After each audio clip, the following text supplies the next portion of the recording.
दोस्तों, स्वागत है आप सभी का मेरे यूट्यूब चैनल द संजम में। दोस्तों, एक नई सीरीज से बात करते हैं मूल्यांकन।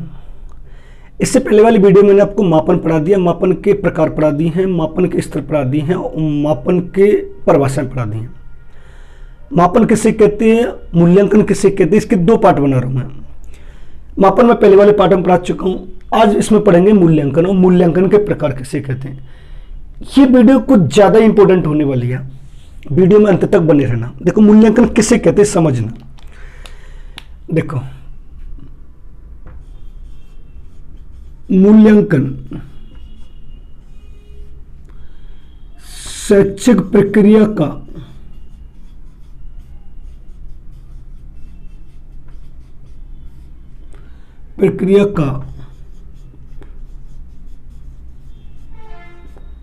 अभिन्न अंग होता है।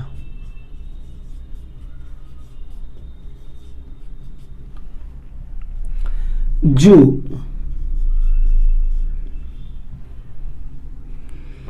शिक्षा के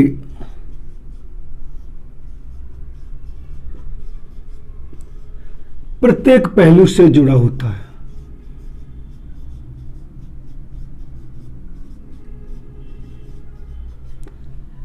जिसमें व्यक्ति के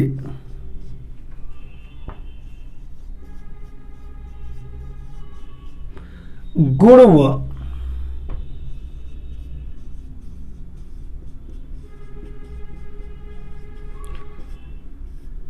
विशेषताओं का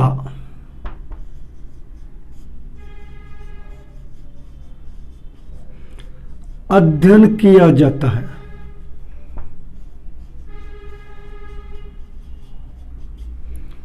ठीक है दोस्तों, अब एक बात और समझेंगे, थोड़ा मैं पूरा लिख के समझाऊंगा आपको नोट डाल के।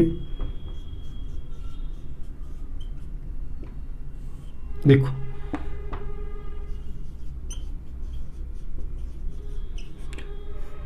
मूल्यांकन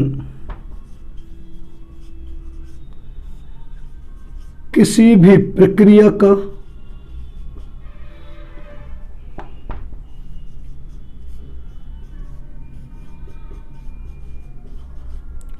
गुणात्मक अध्ययन होता है। यानी जब हम किसी भी व्यक्ति या वस्तु के गुणों का अध्ययन करते हैं, मूल्यांकन कहलाता है। इसकी एक परिभाषा है,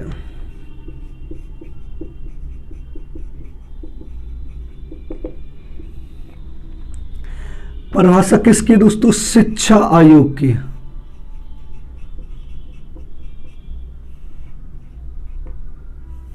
देखो, इन्होंने कहा है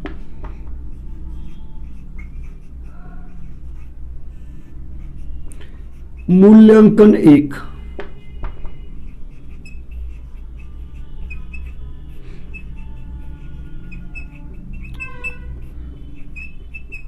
क्रमिक प्रक्रिया है जिसमें व्यक्ति की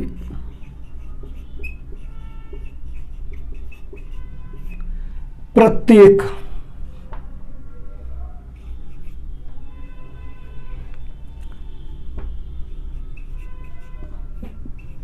पक्ष का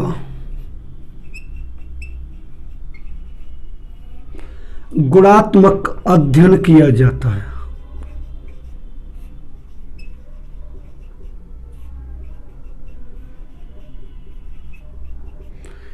ठीक है, अब आते हैं मूल्यांकन की प्रक्रिया हेडिंग।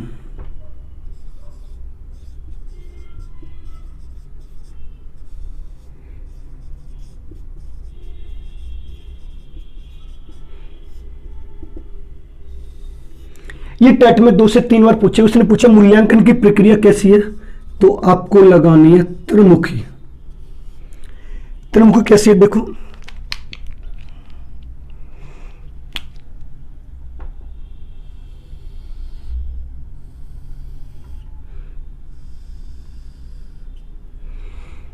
पहला आता है शिक्षण उद्देश्य,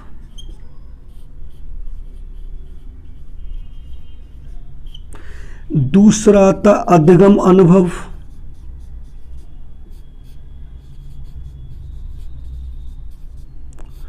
और तीसरा आता है व्यवहार परिवर्तन।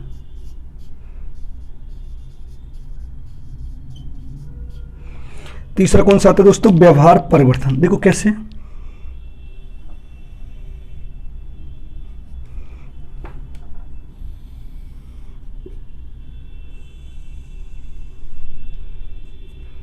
ठीक है दोस्तों।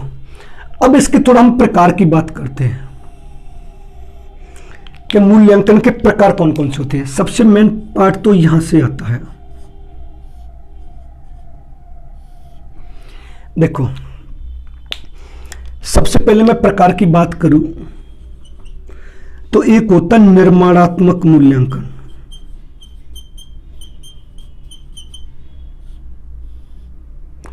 या संरचनात्मक मूल्यांकन।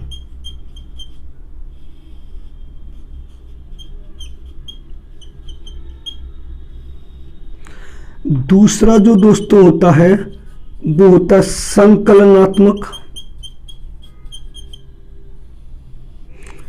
या योगात्मक मूल्यांकन।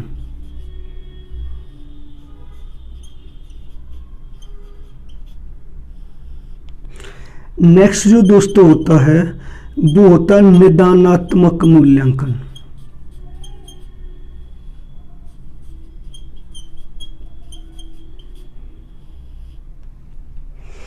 नेक्स्ट जो दोस्तों होता है वो होता है उपचारात्मक मूल्यांकन।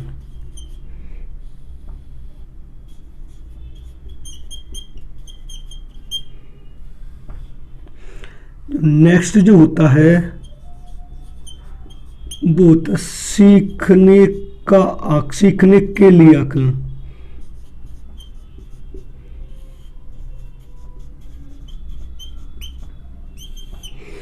नेक्स्ट जो दोस्तों होता है वो होता है सीखने का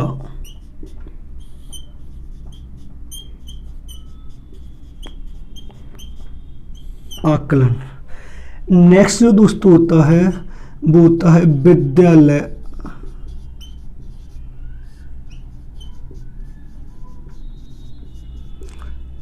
आधारित मूल्यांकन। और लास्ट में जो दोस्तों आता है वो होता है सतत एवं व्यापक मूल्यांकन। समझना दोस्तों, यानी यहां से कंपलसरी आपको 2 से 3 क्वेश्चन मिलने के पूरे चांस रहेंगे। समझना होता क्या, मैंने बताया कि मूल्यांकन किसे कहते हैं। तो मूल्यांकन में एक तो आपको दोस्तों ये बात याद रखनी है कि मूल्यांकन सिर्फ किसी भी व्यक्ति के गुण और विशेषताओं का अध्ययन किया जाता है। मापन में मैंने आपको बताया था कि मापन में क्या होता है कि व्यक्ति को संख्या प्रदान की जाती है, जबकि मूल्यांकन में क्या होता है कि व्यक्ति के गुण और विशेषताओं की बात की जाती है कि कोई वस्तु कितनी अच्छी है और कोई वस्तु में कितने अच्छे परिवर्तन हुए हैं। अगर आपसे ये पूछा जाए कि इस व्यक्ति में कौन कौन सी विशेषताएं, कौन कौन से गुण है, कौन कौन सी अच्छाई, कौन कौन सी बुराई है, ये सब जानने के लिए हमको मूल्यांकन का प्रयोग करना है, क्योंकि मूल्यांकन एक सच्ची प्रक्रिया का वर्णन है जो शिक्षा के उद्देश्य और लक्ष्यों से प्राप्त होता है। ये बात सही है। अब उसके बाद आपको मैंने नोट में लिखा है कि मूल्यांकन किसी भी प्रक्रिया का गुणात्मक अध्ययन है।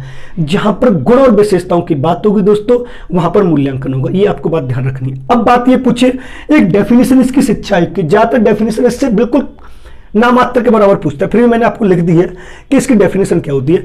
तो मूल्यांकन एक क्रमिक प्रक्रिया का अंग है, क्रमिक प्रक्रिया जिसमें व्यक्ति के प्रत्येक पक्ष का गुणात्मक अध्ययन किया जाता है। ये कोठारिया ने किया, जिसका दूसरा नाम शिक्षा होता है। अगर आपसे ये पूछे कि मूल्यांकन कैसी प्रक्रिया है, तो दोस्तों आपको लगानी है त्रिमुखी प्रक्रिया। अगर ये पूछे कि मूल्यांकन की जो प्रक्रिया है ये बताई किसने है, तो आपको लगानी है B.S. ब्लूम। ये किसने बताई है? B.S. ब्लूम ने। पहला बताया उन्होंने शिक्षण उद्देश्य, दूसरा बताया अधिगम अनुभव और तीसरा बताया व्यवहार परिवर्तन। अब यहां तक बात होती है। अब इसके जो प्रकार हैं दोस्तों, इस प्रकार से कंपलसरी सीटेट में ऑल ओवर आता है, यानी यूपी टेट में 2 मिलेगा, सुपर टेट में 2 मिलेगा और सीटेट में 6 से 7 क्वेश्चन मिलेंगे जो मैंने आपको लिखे हैं। और हर प्रत्येक सीटेट में आता है, क्योंकि पेडागोजी बहुत ज्यादा ये।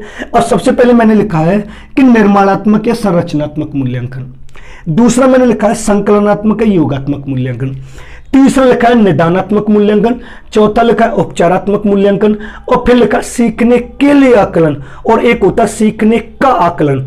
एक होता है विद्यालय आधारित मूल्यांकन और एक होता है सतत और व्यापक मूल्यांकन।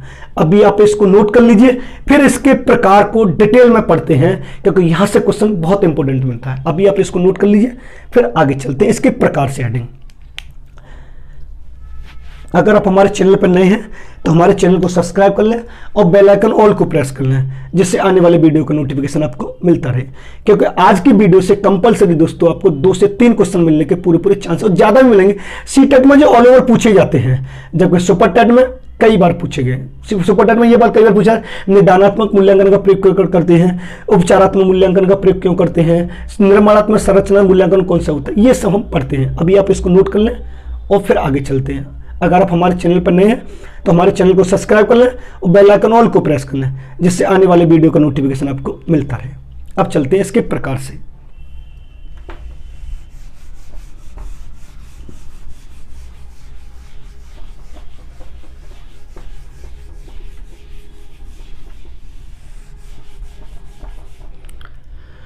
अब सबसे पहले हेडिंग डालेंगे हम दोस्तों निर्माणात्मक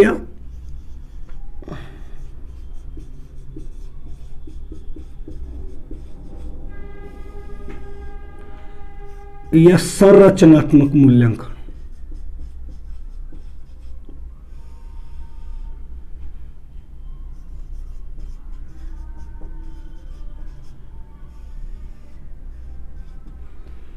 देखो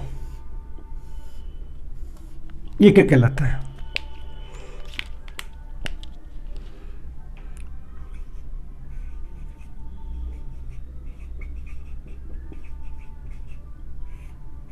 यह मूल्यांकन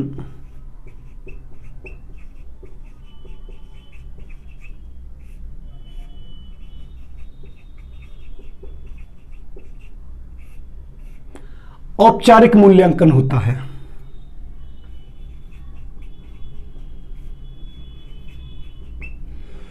इस मूल्यांकन में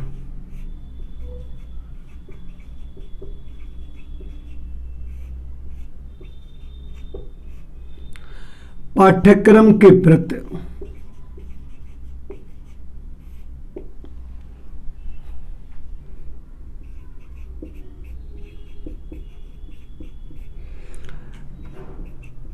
जनता की जवाबदेही होती है।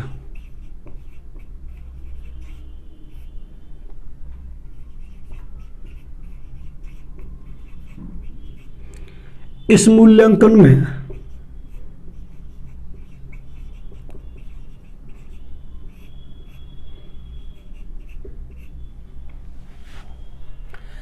पाठ्यक्रम विकास की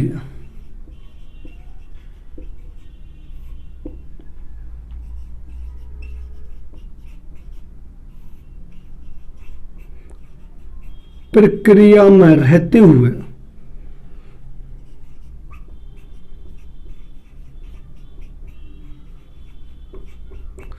उसके अंशों की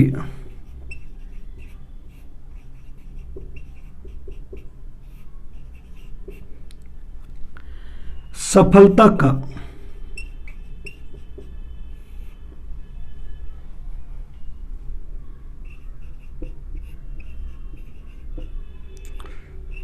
पता लगाते हैं।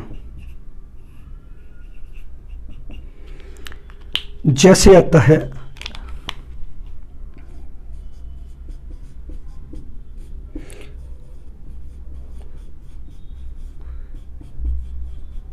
Weekly test. ठीक है दोस्तों, अब दूसरा आता है संकलनात्मक और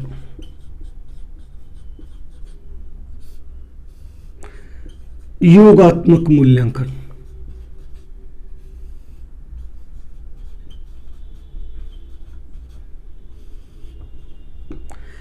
इसको समझेंगे, इन दोनों को एक साथ में समझाता हूं तब आपके क्लियर होगा। देखो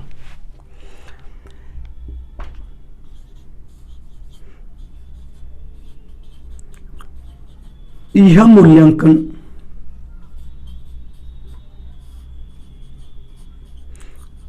सत्र के अंत में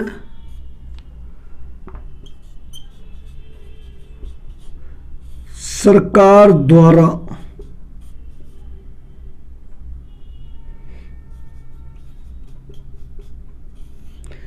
प्रयोग किया जाता है।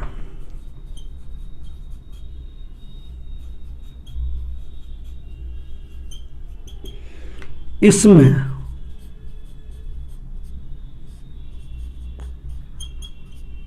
छात्रों को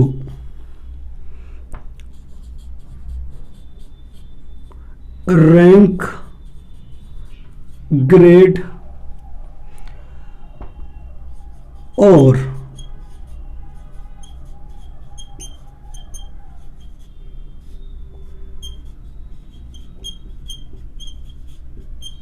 उपलब्धि प्रदान की जाती है।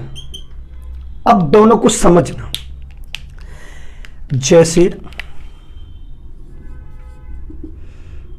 सेमेस्टर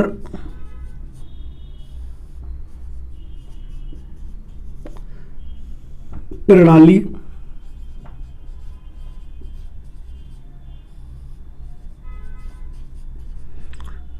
वार्षिक परीक्षा। ठीक है दोस्तों, अब एक चीज और लिखना, नोट डाल के मैं लिख दे रहा हूं।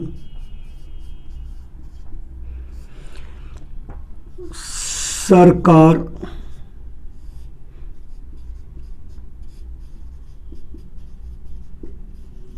सत्र के अंत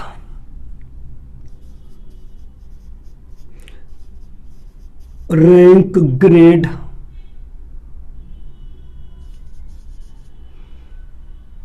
और उपलब्धि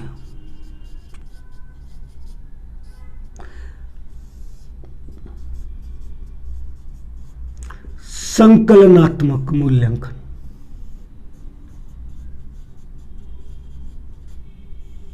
देखो समझना दोस्तों, दोनों का ट्रिक भी बता दूंगा आराम से, दोनों में से क्वेश्चन दोनों बार आता है। देखो समझना, अगर वो निर्माणात्मक और संरचनात्मक मूल्यांकन की बात करेगा तो ऐसा मूल्यांकन जो अध्यापक द्वारा निर्मित किया जाता है, यानी सरकार द्वारा नहीं होगा, अध्यापक द्वारा जो क्लास में होता है, जिसको हम बोलते हैं वीकली टेस्ट।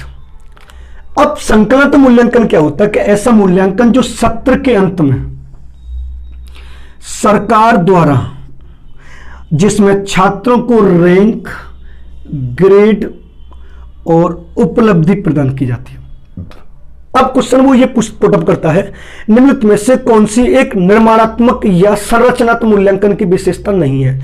तो 3 वो यहां से लेगा और 1 यहां से लेगा, यानी जिस ऑप्शन में आपको सरकार सत्र के अंत रैंक, ग्रेड और उपलब्धि की बात कर रहा है तो कौन सा होगा?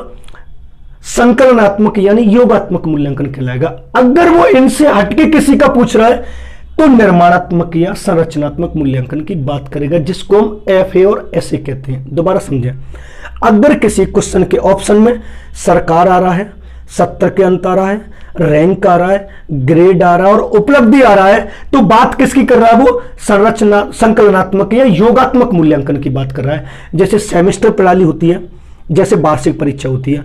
अगर इनसे हटके अगर बात कर रहा है वीकली टेस्ट की, जो वीकली जो टेस्ट होते हैं वो अध्यापक द्वारा निर्मित कराए जाते हैं और कॉलेज स्तर पर, स्कूल स्तर पर, विद्यालय स्तर पर होते हैं, वो कौन सा कहलाता है? हमारा निर्माणात्मक या संरचनात्मक मूल्यांकन कहलाता है। दोबारा समझें, ऐसी परीक्षा जो एक विद्यालय में एक अध्यापक द्वारा निर्मित की जाती है और जिसमें संशोधन भी आवश्यक है, वो कौन सा कहलाता है? निर्माणात्मक संरचनात्मक मूल्यांकन कहलाता है। और ऐसा टेस्ट, ऐसी परीक्षा जिसे सरकार निर्मित करती है, जिसमें कोई चेंज नहीं होता, जिसमें सत्र के अंत में की जाती है और जिसमें छात्रों को रैंक दिया जाता है, ग्रेड दिया जाता है, उपलब्धि दी जाती है और वर्ष के अंत में जो होता है वो कौन सा मूल्यांकन कहलाता है? संकलनात्मक यानी योगात्मक मूल्यांकन कहलाता है।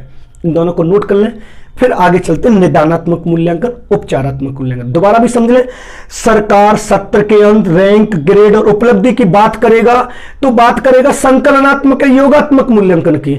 अगर इनसे हटके आएगा तो बात करेगा निर्माणात्मक या संरचनात्मक मूल्यांकन की। आप इसको नोट कर लें, फिर आगे चलते हैं, क्योंकि यहां से क्वेश्चन दोनों में से एक पुटअप होता है और सीटेट में दोनों आते हैं। अब चलते हैं नेक्स्ट, निदानात्मक मूल्यांकन।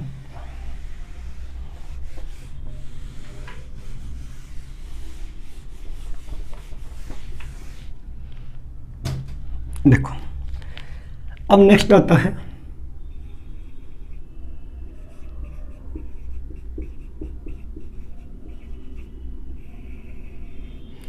निदानात्मक मूल्यांकन।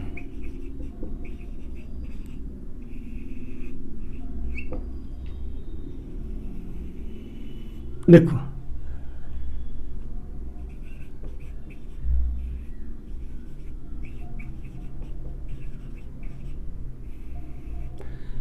इस मूल्यांकन का प्रयोग एक अध्यापक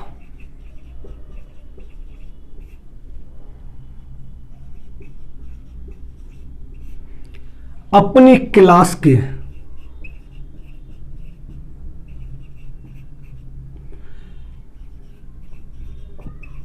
प्रत्येक छात्र की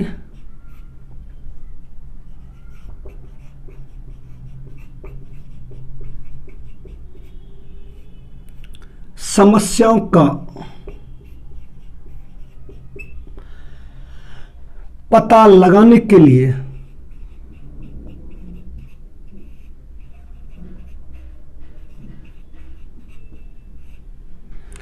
प्रयोग करता है।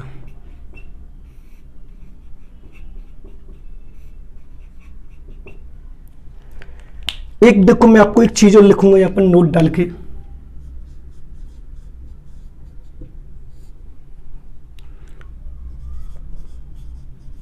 इसमें किसी छात्र की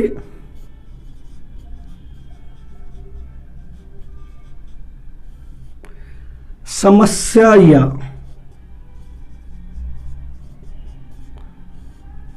कारणों का पता लगाया जाता है।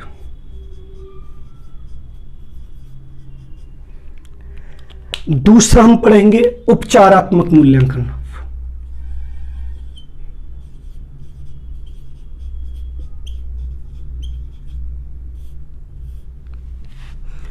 उपचारात्मक मूल्यांकन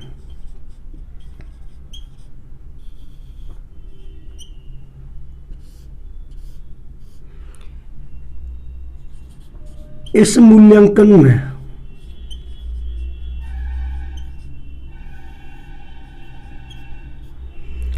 किसी छात्र की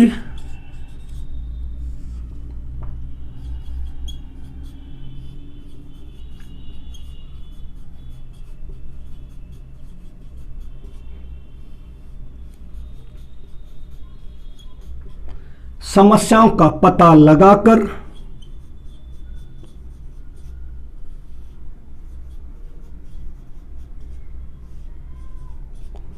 उनको दूर किया जाता है। समझे? दोनों को समझे और दोनों का एक एक शब्द में क्लियर आंसर हो जाएगा। अगर वो निदानात्मक मूल्यांकन की बात करता है और निदानात्मक मूल्यांकन में ये कहता है कि निदानात्मक मूल्यांकन का प्रयोग एक छात्र क्यों करता है या एक अध्यापक क्यों करता है, तो आपको सिंपल सा फंडा सिर्फ इतना याद रखना है कि जहां पर किसी छात्र की समस्याओं का पता लगाया जाता है,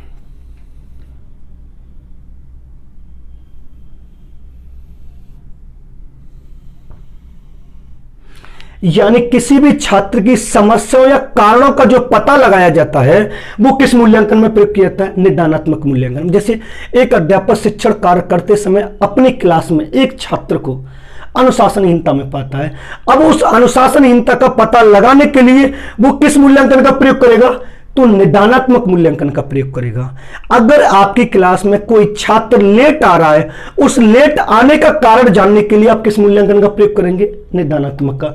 जब आपको कारणों का पता लग जाए और फिर उनको दूर करने के लिए किसका प्रयोग करेंगे? उपचारात्मक में, क्योंकि उनको दूर करने के लिए किसका प्रयोग किया जाता है? उपचारात्मक का। यानी अगर समस्याओं या कारणों का पता लगाना है तो निदानात्मक मूल्यांकन की बात करेंगे, उन समस्याओं कारणों को पता लगाकर उनको दूर करने के लिए उपचारात्मक मूल्यांकन की बात करेंगे। अब आते हैं दोस्तों, नेक्स्ट हम आते हैं उस पर, सीखने के लिए आकलन।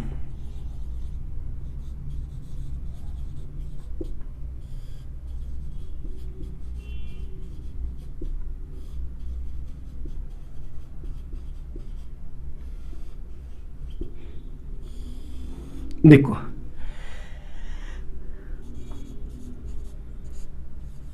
इस आकलन में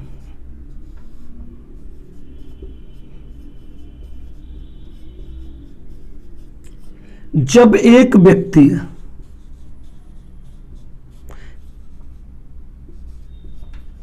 किसी कार्य को करता है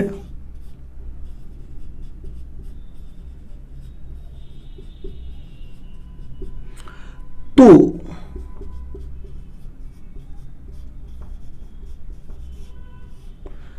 उस कार्य की सफलता का पता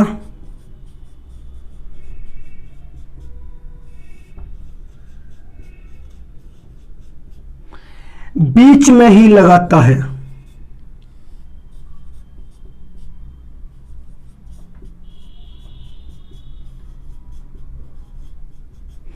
कौन सा कहलाता? सीखने के लिए आकलन कहलाता। जैसे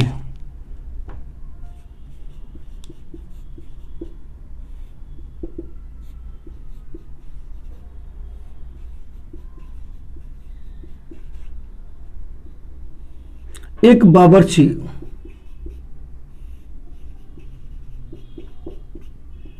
खाना पकाते समय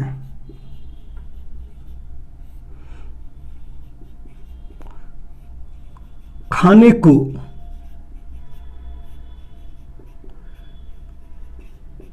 बीच में ही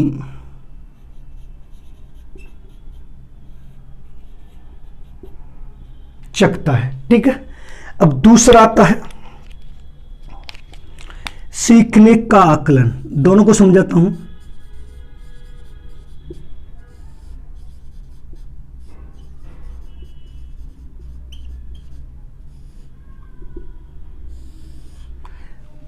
देखो ये क्या कहता है?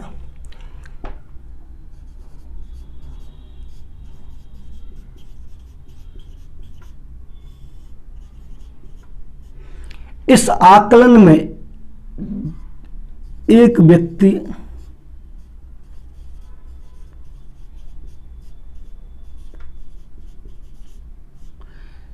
किसी कार्य को समाप्त करने के बाद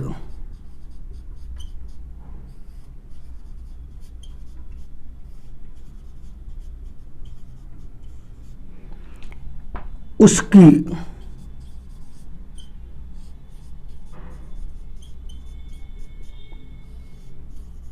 सफलता का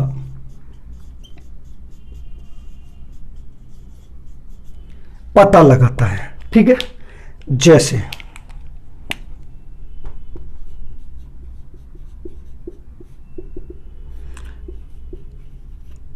एक टीचर अपनी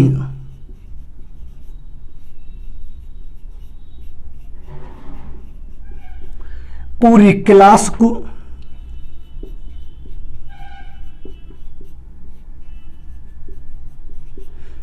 क्षेत्र भ्रमण पर ले जाती है और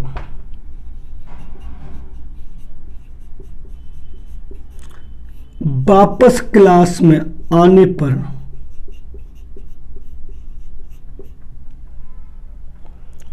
उस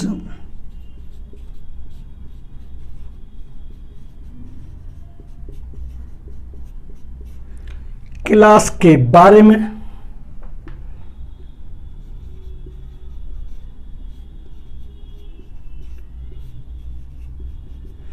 चर्चा कर दिया। समझे? एक पढ़ाई मैंने आपको सीखने के लिए आकलन। सीखने के लिए आकलन क्या होता है दोस्तों? कि जब हम किसी कार्य को करते हैं, किसी कार्य को करने के बाद बीच में ही उसका पूरा समाप्त न हो, बीच में ही चेक कर लें, तो सीखने के लिए आकलन कहलाता है। के लिए, सीखने के लिए, सीख रहे हैं, पूरा नहीं हुआ। जैसे एक बावर्ची खाना पकाते समय खाने को बीच में चखता है। जैसे आप सब्जी बनाते हैं, चावल बनाते हैं, जैसे चावल बनाते हैं तो बीच में आप चावल, एक चावल निकाल के उसे ऐसे मिसल के देखते हैं। अगर वो पूर्ण रूप से पक गया होता है, एक चावल पक गया तो पूरे चावल पक गया, यानी बीच में ही। जब हम किसी कार्य को करें, उस कार्य को करने के बाद हमें बीच में ही उसका पता लगा लें कि ये काम सही हो रहा है या गलत हो रहा है, वो कौन सा कहलाता है? हमारा सीखने के लिए आकलन कहलाता है। सीखने का आकलन क्या कहलाता है दोस्तों?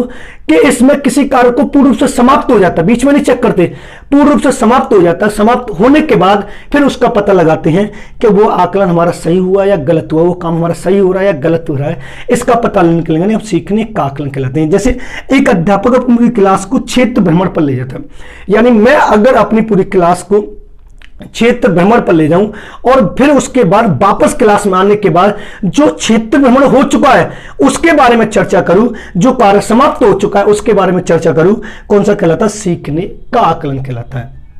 ठीक है दोस्तों, अगर ये पूछे बीच में ही चेक करते हैं तो कौन सा होता है? सीखने के लिए आकलन। ये वाला क्वेश्चन तो कई बार पूछा गया है। एक बावर्ची खाना पकाते समय खाने को बीच में चखता है, कौन सा आकलन कहलाता है? सीखने के लिए आकलन।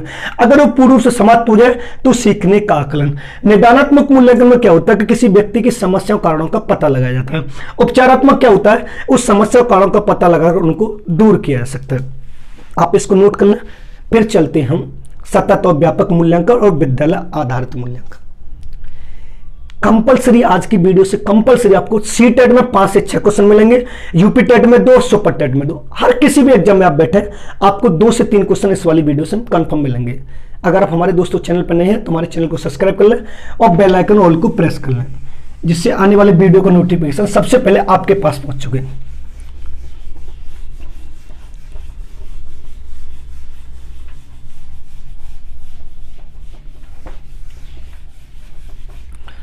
अब आता दोस्तों विद्यालय आधारित मूल्यांकन। अब ये दोनों सेम होते हैं।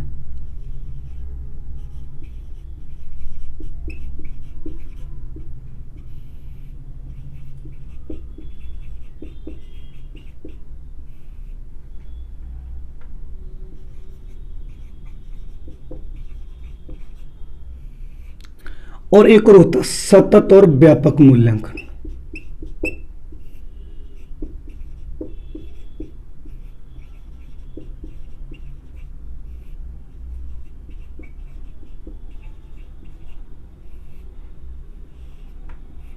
ये दोनों सेम होते हैं, दोनों को सेम लिख दे रहा हूं मैं। देखो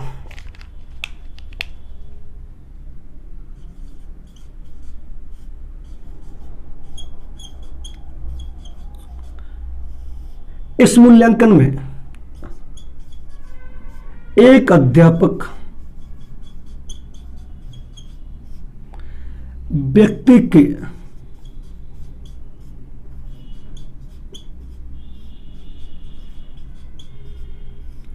चारों पक्षों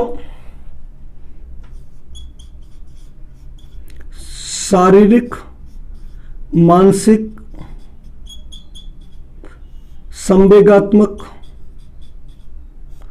और सामाजिक पक्षों का मूल्यांकन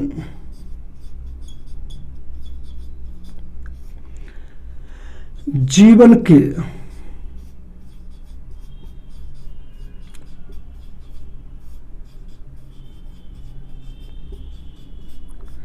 प्रत्येक पहलू पर करता है।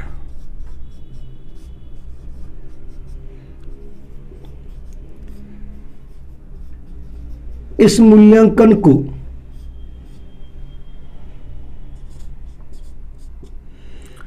संरचनात्मक या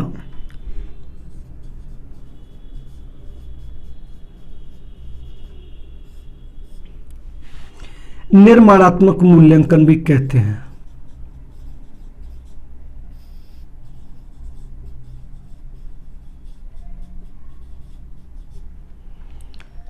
ये है दोस्तों मूल्यांकन के प्रकार। विद्यालय आधारित मूल्यांकन और सतत व्यापक मूल्यांकन क्या होता है कि जीवन के प्रत्येक पहलू पर जो मूल्यांकन एक अध्यापक द्वारा किया जाता है, और सतत का मीन्स होता है कंटिन्यू। व्यापक मूल्य का होता है व्यक्ति के चारों पर शारीरिक, मानसिक, संवेगात्मक, सामाजिक पक्ष को ध्यान में रखकर जो मूल्यांकन किया जाता है वो सतत और व्यापक मूल्यांकन, विद्यालय आधारित मूल्यांकन कहलाता है। मैंने आपको मूल्यांकन पढ़ा दिया। मूल्यांकन क्या होता है? मूल्यांकन में व्यक्ति के गुण और विशेषताओं का अध्ययन किया जाता है। मूल्यांकन कैसी प्रक्रिया? त्रिमुखी प्रक्रिया किसने बताई? BS ब्लूम ने बताई।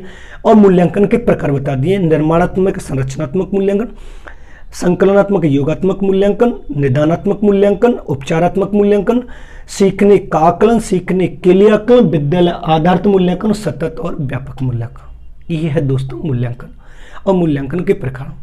अगर दोस्तों वीडियो पसंद आए तो वीडियो को लाइक करें और शेयर करें, कमेंट करना ना भूलें। अगर आप हमारे चैनल पर नए हैं तो हमारे चैनल को सब्सक्राइब कर लें और बेल आइकन ऑल को प्रेस कर लें, जिससे आने वाली वीडियो का नोटिफिकेशन आपको मिलता रहे। आप इसको नोट कर लीजिए। नेक्स्ट सीरीज में मिलेंगे हम आपसे किसी और नए टॉपिक को लेकर। धन्यवाद दोस्तों।